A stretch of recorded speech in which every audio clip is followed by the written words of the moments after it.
welcome to another crafty video. For today I thought we could have a play with this beautiful poppy patch stamp, which is from Creative Expressions. It's one of their gorgeous etched grey rubber stamps, so it stamps really nicely, and you can use it for all sorts of different techniques with like embossing powders and stamping into them and things.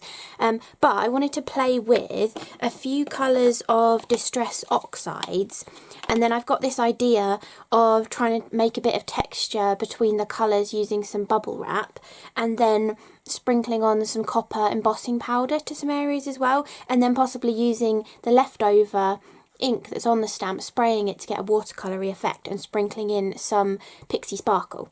So we're going to have an experiment and see what kind of results that we can create with this. But I know the typical poppy kind of colours is obviously beautiful reds, and obviously with the green foliage, but I thought blues and browns, I thought it would make a nice change to do some blue and brown kind of poppies, even though it's not an actual poppy colour, but I thought it'd be a nice thing to do. So I'm going to just put a piece of my favourite white card into my Stamp Easy, and then I'm just going to pick up the stamp, place it where I want it to go, pick it up with the lid, and then first of all I'm going to stamp it or ink it up with the Salvaged Patina Oxide. I'm using Oxides because we want an overall coverage, and Distress inks will do that beading up thing, whereas Oxides are much better at giving a good coverage. So I'm going to swipe over it to get ink on all of the areas, and then tap it to build up the kind of ink.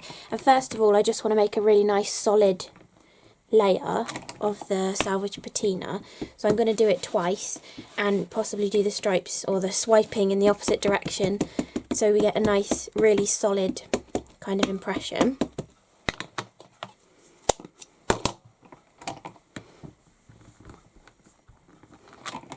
Okay, that looks really good. So just in one colour looks beautiful with this stamp.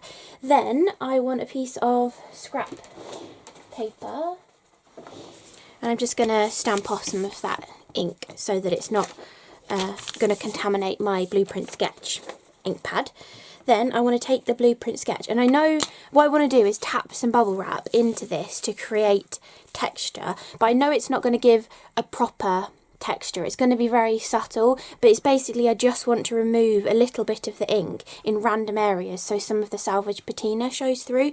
But if you wanted to do this like properly pulling the texture off, you would need something that wasn't plastic, maybe making your own foam stamp, or possibly doing the technique where you actually ink up something else and stamp it onto the stamp and then stamp it across. But I just want a bit of subtle texture, so I'm going to ink up the stamp with the blueprint sketch. This is one of the newer colours that I've bought actually. I've never had blueprint sketch before in Oxide, so I've been enjoying playing with that colour.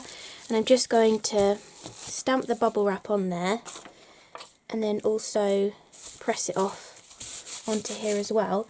I think some old paint just came off of that as well, because I used this on my jelly plate before, and now I've just put my hand on the inky side. But anyway, I think there's old paint on that side as well. Not quite working as easily as I thought it would because of the flakes of old paint, but I guess it will give better texture.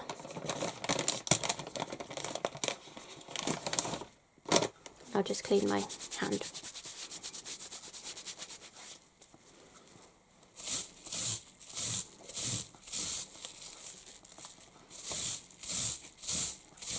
Okay, then now we've got this sort of texture stamped into that. I know it's not going to be perfect, but it's just going to add a little bit of texture onto our gorgeous poppies. So you can see there's just a little bit of the Salvaged Patina showing through. It kind of makes it a mottled sort of a look, which I think looks really cool. And then again, we're going to take off a little bit of that extra ink off of there so we don't contaminate the ground espresso, which could be the new, what's it called? Scorched lumber. It could be the new one of that. I haven't actually got that in Oxide. I bought the little set with the little ones in to try it out, but I'm going with the ground espresso. And just stamp that all over, and then again I want to do the bubble wrap on there, so hopefully no more crusty paint coming off on there, and I want to do it even more this time. So I'm going to take the scrap paper and really like stamp it off and then just keep stamping over, just really messily. It doesn't have to be neat at all, it's just like a really experimental kind of technique. So just stamping off as much as we like. Okay, I think that should do. And I've got a blue hand again because there was still blue on the other side of the bubble wrap. And then we can press this one down and get that gorgeous dark effect on there. And then what I want to do, because this is Oxide and they stay wet for quite a while, I'll show you the cool technique. Look at the cool mottled effect. You can definitely just leave it like that as well. But I was thinking, for an extra little touch, take some copper embossing powder. This is a detail one from Cosmic Shimmer. And I'm just going to sprinkle on a few different areas of the poppies, just to give them like a little bit of metallic and make them look a little bit different. So I'm just going to sprinkle different areas, try and get it in lots of the different places, maybe even like completely cover a couple of the little poppy heads that are on there as well. And just a nice little dusting in different areas. Then put the lid back on and get the scrap paper and just tip off the excess. There's really not that much on there, but just a little bit, different areas, little patches of the copper, and there's not really enough to put back in the pot either. Then we want to heat those little patches to give the beautiful copper effect. So I'll speed this bit up and mute it so you don't have to listen to the heat tool.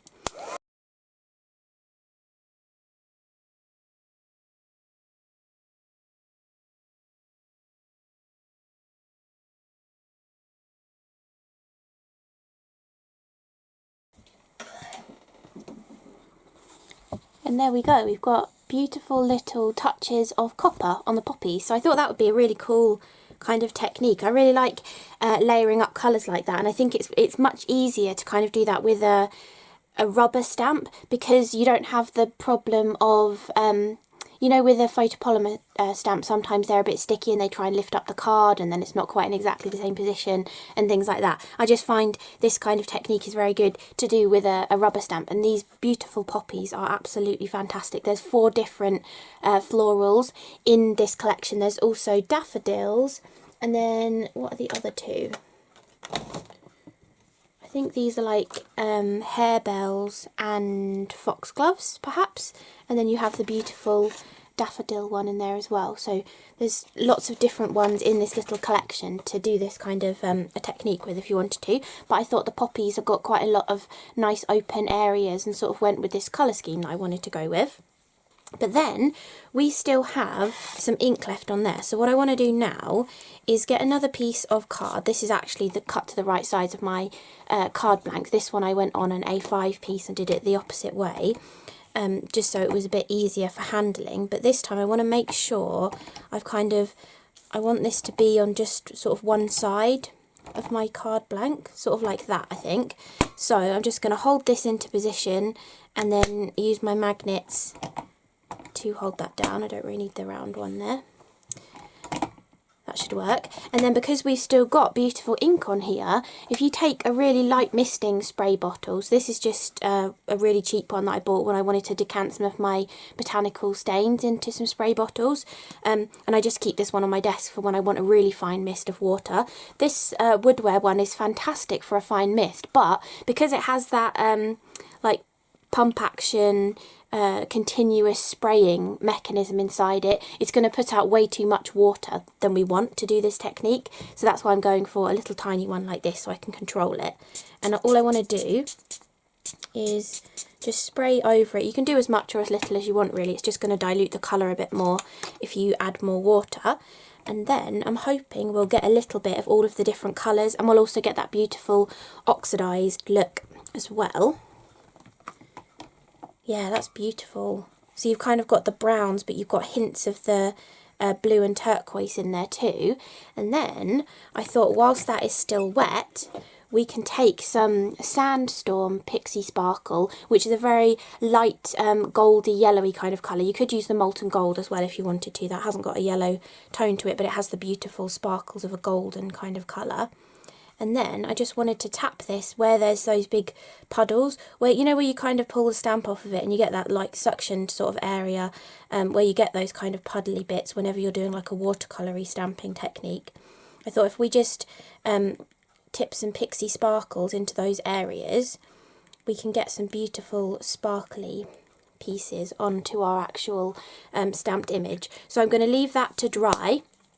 And then once that is dry, we can brush off the excess of the Pixie sparkles, because we don't want to brush it now because we'll disturb the wetness and just completely smudge our image. We could blow it off if we wanted to, but if you've ever played with Pixie powders or Pixie sparkles before, you don't really want to blow them into all of your stuff because you'll be finding particles of them forever.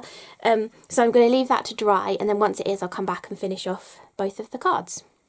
Okay, so now these are nice and dry, we can just take a soft brush and then just dust off any of the excess. I think it's mostly actually just the sparkle rather than any pigment, so I'm just, to be able to show you and I'm not too worried about it going everywhere, I'm just going to dust off that sparkle onto my desk. But look how beautiful that looks.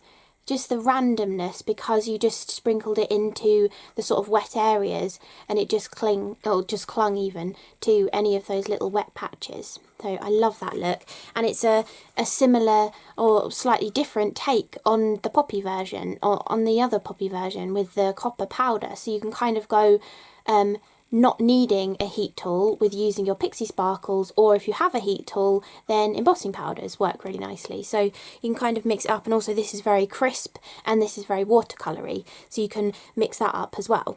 So I'm just going to clean those little sparkly bits off of my desk, and then we can trim the blue one down to size so it's going to fit on one of my cards.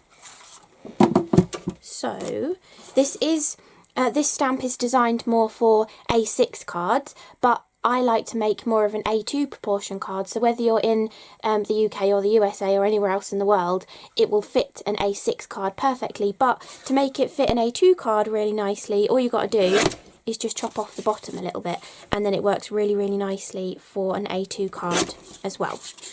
So you can sort of use it on either, which is really nice, or obviously you can mount it up onto a larger card if you want to as well. So we've got that beautiful poppy design there, having it in the centre, or you can move it off to the side. Oh, I'll leave this out actually, because to finish these off I'm going to use some Wordies. So I'm going to use the Inspirational pack of Wordies, I think. And then the good thing about the Wordies, they come in black and white. So they come white writing on black, or black writing on white, and the black areas are actually toner, so you can use this to foil. If you wanted to add some extra sparkle to the card, you could foil a gold sentiment and put it onto this one if you wanted to, but I do actually love using them just black and white as they are. But I did do a whole video a while back on the best foils to use for the Wordies as well, and the best way to get them to foil too. So you can go back and check that out. I'll link it as one of the videos at the end if you want to have a look at that.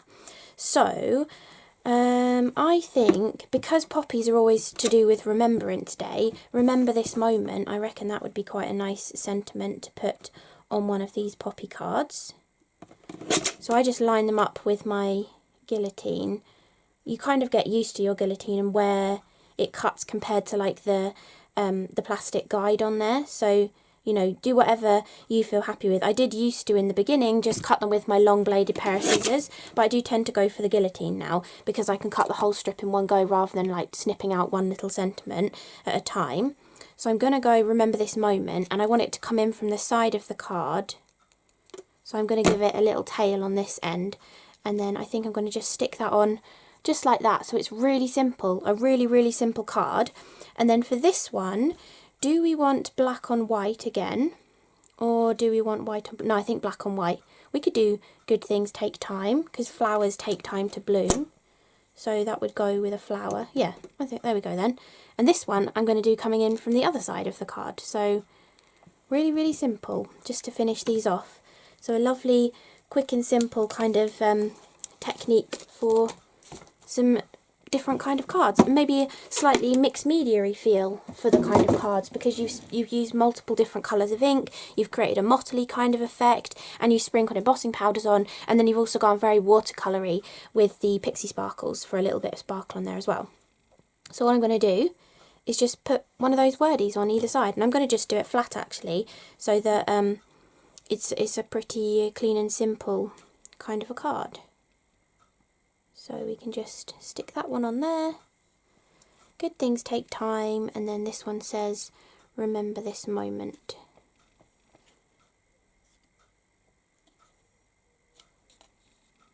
And this doesn't have to be a Remembrance Day card. Even though it says remember this moment, it could be like a golden wedding anniversary card, and it's like remember this moment of celebrating, or it can be a birthday card. So really, really simple and quick cards that all I'm going to do is then just stick them down onto a couple of top folding card blanks. So I'll do that off camera, and I'll just show you them up close so you can see what they look like. So good things take time. This was using Salvaged Patina, Blueprint Sketch and Ground Espresso Distress Oxides, with a little bit of bubble wrap to create some texture, and then also some, is it Ancient Copper? Yeah, Ancient Copper Detail Embossing Powder from Creative Expressions. And then one of their little inspirational wordies, which is set number 3. And then this one is taking the leftover ink from making this card, watering it down with a little spray bottle, stamping it down, and then sprinkling in some Sandstorm Pixie sparkles to the wet areas, letting it dry, dusting off the excess, and then again using another inspirational little wordie. So I hope you enjoyed this video. Thanks so much for watching, and I'll see you again in the next one.